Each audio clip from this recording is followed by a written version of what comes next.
Avtomat Malibu 1. Hürmetli abunlaşlar. Sizlere Avtomat Malibu 1 avtomobilini reklam etib beraman. Bağat avtosodan ikinci filanda satıldı. 2013 yıl işlep çıkarılan Aksvet Malibu'nun dınıkı zor. Satıldı xalası. Xarid qilsangiz zor. 2013 yıl 108 bin yürüyen metan gazları var. 2.4 motor, büyük hem möcü var.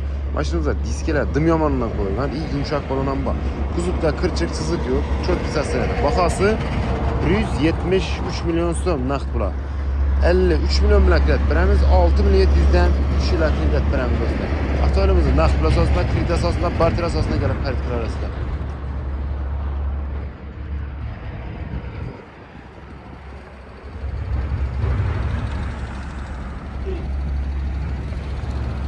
Görüşlerinizin ki holati zo'r. Shunda 13-yil mashinamizda metan gaz ustoraklaridan 173 milyon so'm. Sizlardan hurmatli obunachilar, shunday sotiladigan mashinalar bo'lsa, bemalol kelishni so'rab qolaman. Kelsangizlar kelishsak naqdlarimiz, bo'lmasa sotib berish varianti orqali savdo qilamiz. Kuzatib o'tirganlaringiz uchun rahmat. Bog'ot avtosavdoga ketamiz, kelaverasizlar.